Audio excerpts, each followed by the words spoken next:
Auzubillahiminash-shaytanir-rajim. Bismillahir-rahmanir-rahim. Assalamu alaikum dear students. This is me Mohammed Shehzad and you are watching Cool Education YouTube channel. Students, आज की video में मैं आपके साथ verbal intelligence के बहुत ही इंपॉर्टेंट क्वेश्चन शेयर करूंगा। आज ये पार्ट नंबर 8 है। इससे पहले 7 पार्ट्स अपलोडेड हैं, एक कंप्लीट डिटेल सीरीज अपलोडेड है। अगर आपने वर्बल इंटेलिजेंस टेस्ट की प्रिपरेशन करनी है तो वो सीरीज आप कंप्लीट देखें। इंशाल्लाह आपका वर्बल इंटेलिजेंस टेस्ट का कोई भी क्वेश्चन मिस नहीं होगा। इसके अलावा अगर आपने नॉन वर्बल्स की प्रिपरेशन करनी है तो उससे रिलेटेड भी एक डिटेल सीरीज पहले से हमारे चैनल पर अपलोडेड है, जिसका लिंक आपको इसी वीडियो की डिस्क्रिप्शन में मिल जाएगा। आप वो देख सकते हैं और कम्प्लीटली नॉन वर्बल्स की भी प्रिपरेशन कर सकते हैं। तो स्टूडेंट्स, आज की वीडियो में हम जो क्वेश्चन डिस्कस करेंगे उनमें डेज से रिलेटेड टॉपिक्स होंगे, जिनमें डेज वाले क्वेश्चन होंगे। एज से रिलेटेड, एज कैलकुलेशन से रिलेटेड टॉपिक्स होंगे। स्पीड कैलकुलेशंस और डिस्काउंट कैसे कैलकुलेट होता है, परसेंटेज कैसे कैलकुलेट होती है और एवरेज कैलकुलेशन से रिलेटेड क्वेश्चंस होंगे। इन टॉपिक्स को आज हम डिस्कस करेंगे। वीडियो शुरू करने से पहले मेरी आप लोगों से रिक्वेस्ट है कि अगर आप चैनल पर न्यू हैं तो चैनल को सब्सक्राइब करें और साथ में दिए गए बेल के बटन को जरूर प्रेस किया करें ताकि इस तरह की नई वीडियोस की अपडेट्स आप लोगों तक पहुंचती रहें। जी, तो जो पहला क्वेश्चन है, पहली टाइम हम डे से रिलेटेड पढ़ रहे हैं। If 28th day of a month is Sunday then the 4th day will be. अगर 28वां दिन महीने का संडे है तो आप बताएं कि चौथा दिन महीने का है, महीने का चौथा दिन कौन सा होगा। तो अगर 28वां दिन संडे है, क्योंकि एक वीक में 7 डेज होते हैं, तो 28 - 7 करेंगे तो हमारे पास 21 आ जाएगा। 21th डे फिर क्या होगा, संडे होगा। 21 में से फिर अगर हम 7 माइनस करें तो हमारे पास 14 आ जाता है। 14th डे फिर संडे होगा। 14 - 7 करेंगे तो फिर हमारे पास 7 आ जाएगा। 7th डे फिर संडे होगा। अब हमने 4th डे बताना है, तो 7th डे क्योंकि संडे है तो 6th डे कौन सा होगा, सैटरडे होगा। 5th डे क्या होगा, फ्राइडे होगा। और 4th डे फिर हमारे पास क्या होगा, थर्सडे होगा। सिमिलरली जो नेक्स्ट क्वेश्चन है वो है if 4th day of a month is Friday then 20th day will be. तो 20वां दिन कौन सा होगा। अगर चौथा दिन हमारे पास फ्राइडे है, अगर 4th डे फ्राइडे है, क्योंकि एक वीक में 7 डेज होते हैं। अगर 4th डे फ्राइडे है तो 4 + 7 करेंगे तो हमारे पास 11 हो जाएंगे। तो 11th डे फिर कौन सा होगा, फ्राइडे होगा। 11 + 7 करेंगे तो फिर हमारे पास क्या हो जाएगा, 18 हो जाएगा। 18th डे फिर हमारे पास क्या होगा, फ्राइडे होगा। अब हमने 20th डे बताना है, तो जो 18th डे है वो फ्राइडे है। इसी तरह जो 19th डे होगा वो क्या होगा, सैटरडे होगा। और जो 20th डे होगा वो क्या होगा, संडे होगा। इसी तरह जो नेक्स्ट क्वेश्चन है वो है if 14th day of month is Sunday then the 4th day of month will be. 14वां दिन संडे है अगर, तो फिर वीक में 7 डेज होते हैं, 1 वीक डिक्रीज करेंगे तो फिर अगर 14 में से 7 हम माइनस करें तो फिर 7th डे आ जाएगा। 7th डे को दोबारा संडे होगा। और फिर 4th डे हमने बताना है, तो 4th डे क्या होगा, थर्सडे होगा। आप एक डिक्रीज कर लेंगे, पिछले जो क्वेश्चंस हैं उनको सुन सकते हैं। अगर मैं आहिस्ता आहिस्ता पढ़ता रहूं तो इस तरह फिर ये वीडियो काफ़ी ज़्यादा लंबी हो जाएगी और आप भी बोर हो जाएंगे। जी, तो जो नेक्स्ट क्वेश्चन है, राशिद इज 5 ईयर ओल्ड। अब ओल्ड एज कैलकुलेशन से रिलेटेड क्वेश्चंस हैं। Rashid is 5 year old, his sister is 3 times older than him. What will be the age of his sister when Ali will be 10 years old. Sorry, यहाँ पे राशिद लिखा जाना था, यहाँ पे अली आ गया। आप इसे राशिद कंसीडर कर लें। तो मैं आपको यहाँ पे समझा देता हूँ थोड़ा सा। ये देखें, Rashid is 5 years old. Rashid की एज कितनी है, 5 साल। His sister is 3 times older than him. उसकी सिस्टर जो है उससे 3 times ओल्डर है, मतलब 5 × 3 कर देंगे तो हमारे पास उसकी सिस्टर की एज आ जाएगी। 5 × 3 तो कितना आ जाएगा, 15। उसकी सिस्टर की एज कितनी हो जाएगी, 15 years। What will be the age of his sister when, यहाँ पे अली लिखा गया है, राशिद आएगा। Rashid will be 10 years old। तो 5 साल जब राशिद की एज है तो तब उसकी सिस्टर की एज कितनी है, 15 साल। जब राशिद की एज 10 साल हो जाएगी तो उसकी सिस्टर की एज कितनी हो जाएगी, आफ्टर 5 years सिस्टर की जो एज है उसकी एज में 5 साल मजीद ऐड कर देंगे तो सिस्टर की एज है जो 20 years होगी। जब राशिद की एज 10 ईयर्स होगी तो उस टाइम उसकी सिस्टर की एज 20 ईयर्स होगी, क्योंकि जब उसकी एज 5 साल थी तो तब उसकी सिस्टर की एज 15 साल थी। फिर 5 साल इंक्रीज हुए, राशिद 10 साल का हो गया। जब राशिद 10 साल का होगा तो उसकी सिस्टर की एज में भी 5 साल इंक्रीज होंगे, 5 साल बढ़ेंगे, तो तब उसकी सिस्टर की एज कितनी होगी? 20 ईयर्स। इसी तरह नेक्स्ट क्वेश्चन है, Ahmad is 4 year old, Ali's age is twice of Ahmad. Ahmad की एज 4 ईयर्स है और जो अली की एज है वो ट्वाइस है अहमद की एज के। मतलब अली की एज अगर 4 साल है तो फिर अहमद की एज कितनी होगी? 8 साल होगी। When Ahmad is 4 year old, जब अहमद की उम्र 4 साल होगी तब अली की उम्र कितनी होगी? 8 साल होगी, क्योंकि Ali's age is twice of Ahmad. When Ahmad is 12 years old, जब अहमद की उम्र 12 साल होगी, what will be the age of Ali? तो 8 साल बाद, मतलब जब अली की एज अहमद की एज 4 साल थी तो फिर तब अहमद की एज उस टाइम कितनी थी? 8 साल। सॉरी, जब अहमद की एज 4 साल थी तब अली की एज कितनी थी? क्योंकि अली की एज अहमद की एज के ट्वाइस है, तो तब अहमद की एज कितनी थी? अली की एज कितनी थी? 8 साल। और 8 साल के बाद अलीज एज इज, जब अहमद की उम्र 12 साल हो जाएगी, 8 साल मतलब 4 साल का अहमद था, अब अहमद की उम्र 12 साल हो गई है, मतलब 8 साल उसकी एज में इंक्रीज हुआ है। 8 साल के बाद अली की उम्र कितनी होगी? तो जब अहमद 4 साल का था तो अली की एज उस वक्त 8 साल थी। जब अहमद 12 साल का होगा तो अली की एज कितनी हो जाएगी? 8 साल उस वक्त थी, तो अहमद की एज में अब 8 साल का इजाफा हुआ है, तो अली की एज में भी 8 साल मजीद इजाफा हो जाएगा। इसी तरह जब अहमद 12 साल का होगा उस टाइम पे अली की एज 16 ईयर्स होगी। अब नेक्स्ट क्वेश्चन है, ये प्राइस से रिलेटेड क्वेश्चन है। 1 dozen apples are of 120 rupees. How much apples for 30 rupees? आपने ये बताना है कि अगर 1 दर्जन एप्पल्स 120 रुपीज़ के हैं तो 30 रुपए के कितने एप्पल्स आएंगे। तो मैं आपको ये सॉल्व करके बता देता हूँ कि 1 दर्जन में कितने एप्पल्स होते हैं? 12। 12 एप्पल्स की कीमत कितनी है? 120 रुपए, 120 रुपीज। तो अगर हम एक एप्पल की कीमत निकालना चाहें, 1 एप्पल,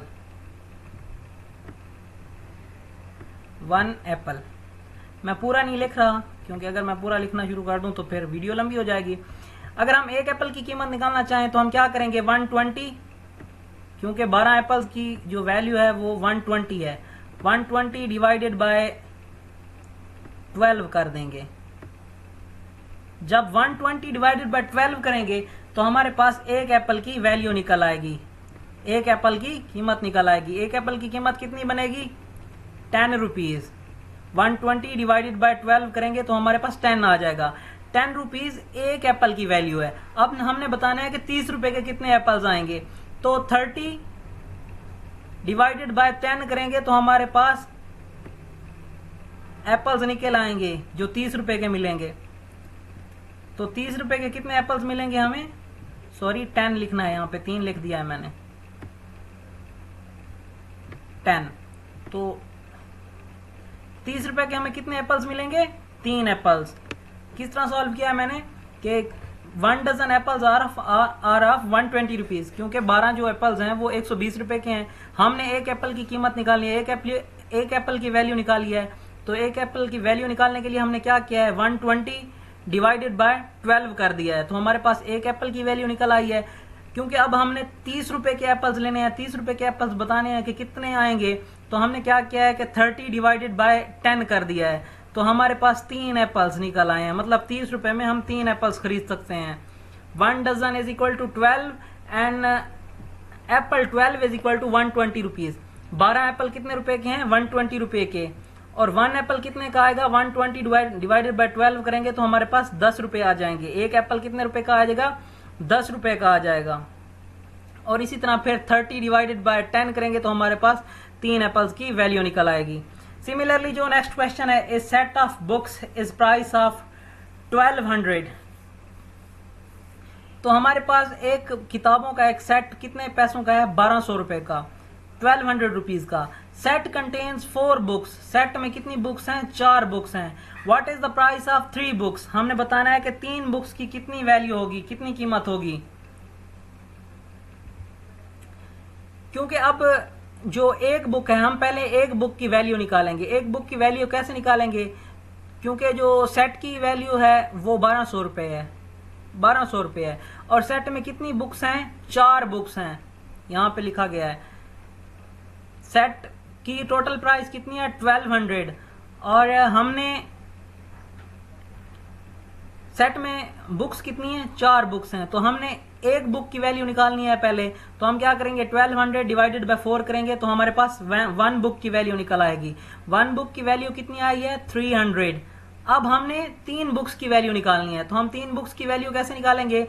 300 मल्टीप्लाइड बाय 3। हमने 3 बुक्स की वैल्यू फाइंड करनी है ना, क्योंकि एक बुक की वैल्यू 300 है, तो 300 मल्टीप्लाइड बाय 3 करेंगे तो हमारे पास 900 आ जाएगा। तो 3 बुक्स की वैल्यू कितनी हो जाएगी? 900। अब हम थोड़ा एडवांस की तरफ जाते हैं, थोड़ा मुश्किल क्वेश्चन करते हैं। A set of book, same वही क्वेश्चन है लेकिन वैल्यूज चेंज है। A set of book is price of 1200। तो एक सेट ऑफ बुक कितने का है? 1200 रुपीज का। सेट कंटेन्स 15 बुक्स, सेट में कितनी बुक्स हैं? 15 बुक्स हैं। What is the price of 6 books, तो हमने 6 बुक्स की वैल्यू बतानी है कितनी होगी। तो सिमिलरली वही रूल है कि पहले हम एक बुक की वैल्यू निकालेंगे, 1 बुक की वैल्यू निकालेंगे। 1 बुक की वैल्यू निकालने के लिए क्या करेंगे? हमें टोटल बुक्स जो हैं, टोटल सेट जो है उसकी वैल्यू डिवाइडेड बाय जो सेट में नंबर्स हैं। सेट में कितने नंबर्स हैं? बुक्स के कितने नंबर्स हैं? 15 नंबर्स हैं, 15 बुक्स हैं। 1200 डिवाइडेड बाय 15 करेंगे तो हमारे पास 80 आ जाएगा। 80 हमारे पास 1 बुक की वैल्यू आ गई है। अब हमने 6 बुक्स की वैल्यू बतानी है, 6 बुक्स की वैल्यू निकालनी है। तो हम क्या करेंगे? 80, क्योंकि अब 1 बुक की वैल्यू है, 80 मल्टीप्लाइड बाय 6 करेंगे तो हमारे पास 480 जवाब आएगा। ये 6 बुक्स की प्राइस है। सिमिलरली जो नेक्स्ट क्वेश्चन है, if price of 15 eggs is 45 RS, then what is the price of 4 eggs. जी, तो ये क्वेश्चन किस तरह होगा? इसमें भी सेम वैसे पहले हम एक एग की वैल्यू निकालेंगे, एक एग की वैल्यू निकालेंगे और फिर जितने एग्स की हमें रिक्वायर्ड है वैल्यू उसको उससे साथ मल्टीप्लाई कर देंगे। तो एक एग की वैल्यू कैसे निकालेंगे हम? 45, क्योंकि 15 एग्स की वैल्यू है, 15 एग्स की वैल्यू है, 45 डिवाइडेड बाय 15 करेंगे तो हमारे पास 1 एग की वैल्यू निकल आएगी। 1 एग की वैल्यू कितनी है? 3 रुपीज। तो अब हमने बतानी कितने एग्स की वैल्यू है? हमने 4 एग्स की वैल्यू बतानी है। तो 4 एग्स की वैल्यू बताने के लिए हम क्या करेंगे? 4 multiplied by 3 is equal to 12। तो हमारे पास 4 एग्स की वैल्यू आ गई 12 रुपीज। सिमिलरली जो नेक्स्ट क्वेश्चन है यहाँ पे, ये बहुत अहम क्वेश्चन है। इस तरह के क्वेश्चंस बहुत ज्यादा टेस्ट में पूछे जाते हैं, तो इसको कैसे सॉल्व करना है? 90% ऑफ 90 इज, 90 का 90% क्या होगा? तो इसको सॉल्व करना है कैसे? 90 डिवाइडेड बाय 100 मल्टीप्लाइड बाय 90 करेंगे तो हमारे पास 81 आ जाएगा, 81% होगा। 90% ऑफ 90, 90 का 90% कितना होगा? 81 होगा। किस तरह किया? मैं मजीद आपको ये थोड़ा इजी करके बता देता हूँ।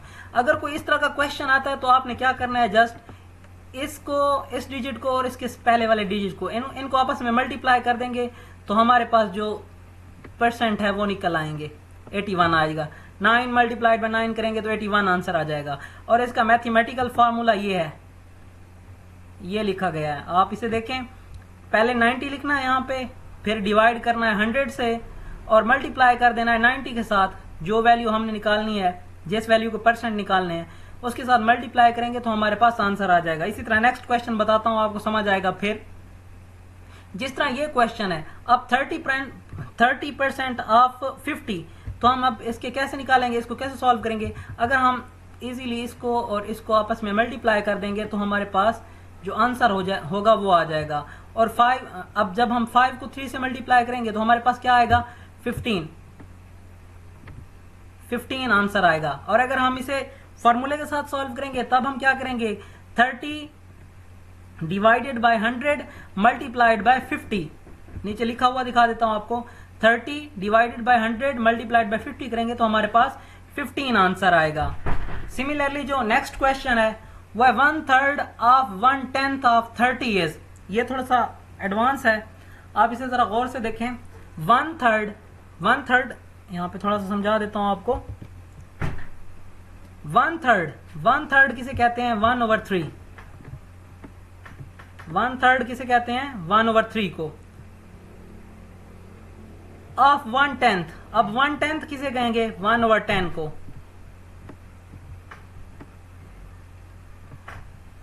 ऑफ 30, तो हमने बताना है 1/3 ऑफ 1/10 ऑफ 1/30।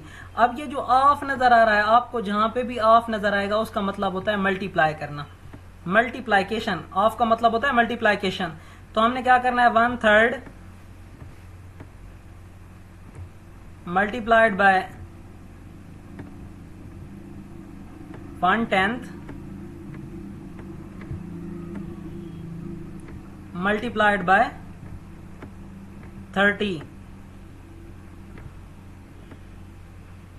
तो अब जब हम इसे सॉल्व करेंगे तो हमारे पास क्या आ जाएगा? 30/30। 30/30 किस चीज के इक्वल होता है? 1 के इक्वल होता है।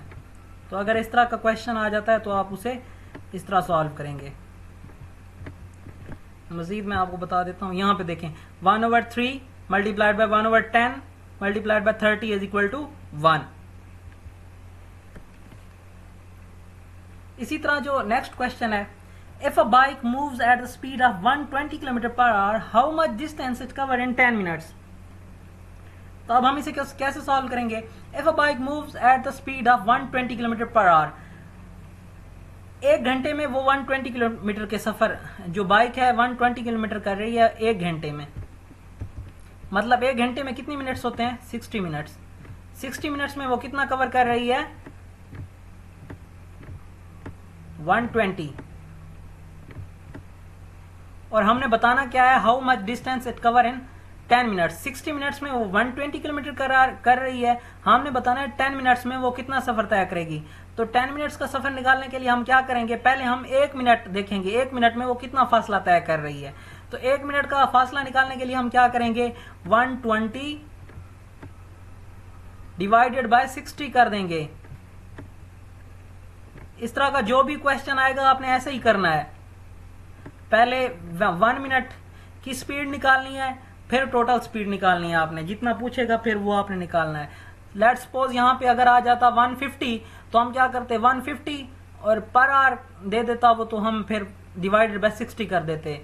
या वो यहाँ पे फर्ज किया कह देता है कि 150 kilometre, a bike moves with the speed of 150 kilometre per hour, तो हम क्या करते? 150 डिवाइडेड बाय 60 करते। अगर वो कह देता a bike is move at the speed of 150 kilometre in 50 minutes, तो हम डिवाइड क्या करते? 150 डिवाइडेड बाय 50। तो अब क्योंकि उसने पर आवर का है तो हम क्या करेंगे? 120 डिवाइडेड बाय 60। तो ये हमारे पास 1 मिनट की रफ्तार उसकी आ जाएगी। तो 1 मिनट में वो कितना कर रही है? 2 किलोमीटर। स्पीड, बाइक किस स्पीड से जा रही है? 1 मिनट में वो 2 किलोमीटर का फासला तय कर रही है। तो अब हमने बताना है कि 10 मिनट में वो कितना फासला तय करेगी। तो हम क्या करेंगे? 10 मल्टीप्लाइड बाय 2। 10 मिनट्स का निकालना है हमने, तो 1 मिनट में वो कर रही है 2 किलोमीटर। 10 मल्टीप्लाइड बाय 2 करेंगे तो हमारे पास क्या आ जाएगा? 20। तो ऑप्शन नंबर सी करेक्ट है। सिमिलरली जो नेक्स्ट क्वेश्चन है, a plane flies with a speed of 720 km/h, how much distance it will cover in 13 minutes। Similarly वैसा ही क्वेश्चन है जैसा पहले हमने सॉल्व किया है। तो 1 मिनट में वो कितना कवर कर रहा है? पहले हम 1 मिनट की स्पीड निकालेंगे कि 1 मिनट में प्लेन कितना फासला तय कर रहा है। तो 1 मिनट का फासला निकालने के लिए हम क्या करेंगे? 720 जो भी वैल्यू गिवन है डिवाइडेड बाय पर आवर है। 1 घंटे में कितने मिनट्स होते हैं? 60 मिनट। डिवाइडेड बाय 60 कर दिया, 720 बाय 60 किया तो हमारे पास 12 किलोमीटर। तो 12 किलोमीटर वो 1 मिनट में कर रहा है। तो अब हमने बताना है कि 13 मिनट्स में वो कितना सफर तय करेगा। तो हम क्या करेंगे? 12 मल्टीप्लाइड बाय 13 करेंगे तो हमारे पास वो 13 मिनट्स का फासला निकल आएगा। तो 156 किलोमीटर कर रहा है। मतलब 13 मिनट्स में प्लेन कितना फासला तय करेगा? 156 किलोमीटर। इसी तरह जो नेक्स्ट क्वेश्चन है, अब परसेंटेज वाले क्वेश्चंस हैं। A class consist of 500 students, 340 are present, find percentage of absent students. अब हमने जो स्टूडेंट्स एब्सेंट हैं उनकी परसेंटेज फाइंड करनी है। तो उसकी परसेंटेज फाइंड करने के लिए क्या करना होगा हमें?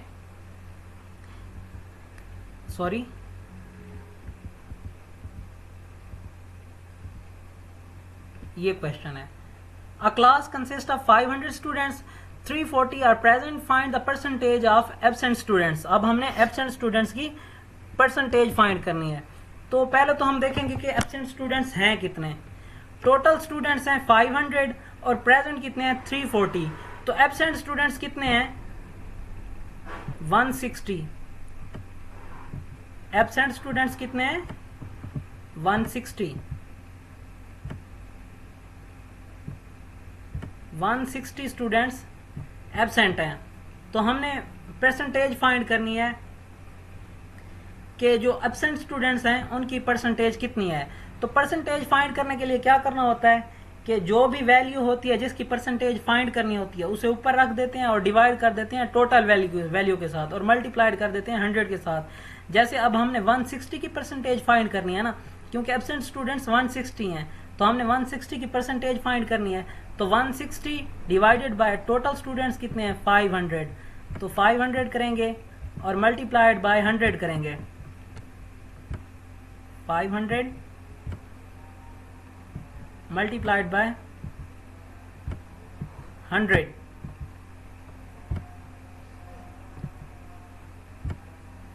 तो हमारे पास टोटल क्या आ जाएगा 32%। मतलब 32% स्टूडेंट्स जो हैं वो एब्सेंट हैं। उम्मीद है आपको समझ आ गया होगा। अगर आपको नहीं आया तो आप पॉज करके दोबारा सुन सकते हैं वीडियो को।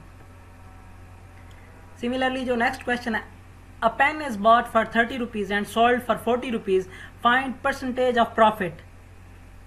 तो अब हमने प्रॉफिट की परसेंटेज निकालनी है, क्योंकि जो पेन है वो खरीदा गया है 30 रुपए में और जो बेचा गया है वो 40 रुपए में। Find the percentage of profit. अब हमने प्रॉफिट की परसेंटेज निकालनी है। तो प्रॉफिट कितना हुआ 10 रुपीज। कितना प्रॉफिट हुआ, क्योंकि 30 रुपीज में खरीदा गया है और 40 रुपीज में बेचा गया है। तो प्रॉफिट कितना हुआ है 10 रुपीज। तो प्रॉफिट निकालने के लिए हमने क्या करना है कि प्रॉफिट कितना हुआ है 10 डिवाइडेड बाय जिस वैल्यू में पहले पेन खरीदा गया था। किस वैल्यू में खरीदा गया था 30 रुपीज में। 30 और मल्टीप्लाई कर देना है 100 के साथ। तो जो वैल्यू आएगी वही परसेंटेज होगी प्रॉफिट की। तो जब इसे सॉल्व करेंगे तो हमारे पास कितनी परसेंटेज आएगी 33.33। तो ये परसेंटेज होगी। इसी तरह जो नेक्स्ट क्वेश्चन है, फाइंड 1/5 और 1/5 ऑफ 90। तो ये जो रेशो की साइन आ रही है, ये 2 डॉट्स आ रहे हैं, इसका मतलब भी यही है डिवाइड 1/5 और 1/5 ऑफ 90। तो हमने क्या करना है, ऑफ का मतलब मैं पहले भी बता चुका हूँ मल्टीप्लाइकेशन होता है, मल्टीप्लाई करना होता है। तो हम इसे कैसे सॉल्व करेंगे 1/5 मल्टीप्लाइड बाय 90।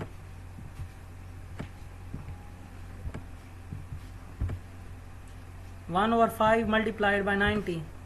तो क्या हो जाएगा 90 डिवाइडेड बाय 5। तो हमारे पास क्या आंसर आएगा तकरीबन 18 आ जाएगा। आप मजीद सॉल्व कर लें, कैलकुलेशंस गलत हो सकती हैं लेकिन आपने सही करना है। जब 90 डिवाइडेड बाय 5 करेंगे तो हमारे पास 18 होगा।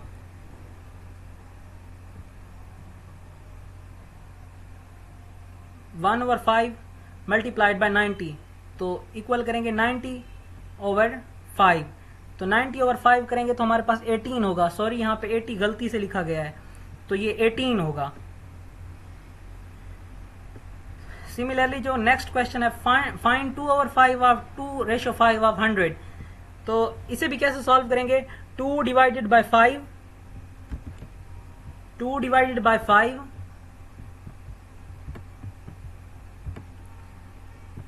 और ये ऑफ का मतलब क्या होता है मल्टीप्लाई, मल्टीप्लाइड बाय 100।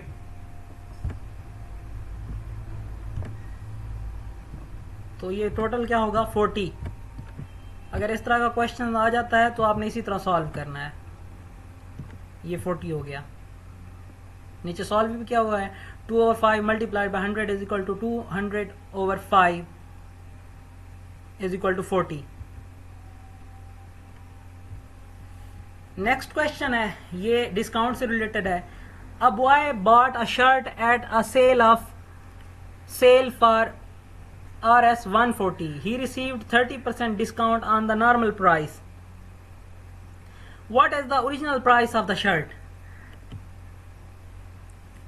यहां पे क्वेश्चन को देखें कि एक लड़का सेल पर 140 रुपए की एक शर्ट खरीदता है। He received 30% डिस्काउंट, 30% उसको डिस्काउंट मिलता है ऑन द नॉर्मल प्राइस। मतलब जो नॉर्मल प्राइस होती है, आमतौर पे जो प्राइस होती है उस पे उसको 30% डिस्काउंट मिलता है। What is the original price of the shirt? मतलब जो शर्ट की ओरिजिनल प्राइस होगी आपने वो बतानी है। 140 रुपए की उसे मिली है 30 रुपए के डिस्काउंट के साथ, तो आपने बताना है कि ओरिजिनल प्राइस क्या होगी। तो ओरिजिनल प्राइस कैसे फाइंड करेंगे हमने क्या करना है, क्योंकि अगर ये हमें 0% डिस्काउंट में मिलती तो फिर ये 100% पे होती। अब हमें 30% डिस्काउंट मिला है तो ये हमें जो शर्ट मिलेगी, उस लड़के को शर्ट मिलेगी, ये 70% पे मिलेगी। कितने परसेंट में मिलेगी? 70% वैल्यू पे मिल रही है। ये शर्ट 70% वैल्यू पे मिली है। तो अब हमने ओरिजिनल प्राइस फाइंड करनी है, क्योंकि तो हम क्या करेंगे, 140 डिवाइडेड बाय 70 और मल्टीप्लाई कर देना है 100 के साथ। तो हमारे पास जो ओरिजिनल वैल्यू होगी वो आ जाएगी। तो ये जब सॉल्व करेंगे तो हमारे पास जो आंसर आएगा वो 200 आएगा। मतलब 200 की जो 200 की शर्ट थी उसे 30% डिस्काउंट मिला है। जब 30% डिस्काउंट दिया गया है तो वो उसे मिली है फिर कितने की, 140 रुपीज की। 30% डिस्काउंट मतलब कितना हुआ, 60 रुपीज उसे रियायत कर दी गई है, मतलब 30% उसे डिस्काउंट दिया गया है। एक्चुअल प्राइस जो होगी वो कितनी बनेगी, 200। सिमिलरली जो नेक्स्ट क्वेश्चन है वो भी इसी तरह का है। A boy bought 1 dozen pens for the shop from the shop. एक लड़का 1 दर्जन पेन खरीदता है एक शॉप से। The actual price is 200। Actual price क्या है, 200। ही रिसीव 30% डिस्काउंट, 30% उसे डिस्काउंट मिलता है। What will be the price paid to the shopkeeper? Shopkeeper को क्या प्राइस वो पे करेगा? तो अब इस क्वेश्चन को देखें कि लड़का 1 दर्जन पेन खरीदता है, एक्चुअल प्राइस जो है वो 200 है। मतलब जो 1 दर्जन पेन की कीमत है वो 200 है। 200। ही रिसीव 30% डिस्काउंट, उसे 30% डिस्काउंट दिया जाता है। जो एक्चुअल प्राइस है वो 200 है, उसे 30% डिस्काउंट दे दिया जाता है। अब ये बताएं कि वो कितने पैसे दुकानदार को पे करेगा, कितने पैसे देगा। तो वो किस तरह फाइंड करना होगा हमने कि 200 मल्टीप्लाइड बाय जो डिस्काउंट दिया गया है। डिस्काउंट कितना दिया गया है, 30%।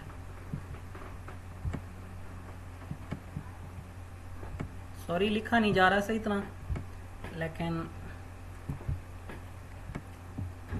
और डिवाइड कर देना है किसके साथ, 100 के साथ। जो एक्चुअल प्राइस है वो multiplied by discount divided by 100। जब आप इसे सॉल्व करेंगे तो हमारे पास क्या जवाब आएगा, हमारे पास जो आंसर आएगा वो 60 आएगा। मतलब 60 रुपीज उसे डिस्काउंट मिला है। तो क्योंकि जो एक्चुअल प्राइस है अब वो 200 है, तो इसमें से -60 करेंगे तो फिर हमारे पास क्या आंसर आ जाएगा, 140। इसी तरह अब ये जो नेक्स्ट क्वेश्चन है वो है एवरेज से रिलेटेड।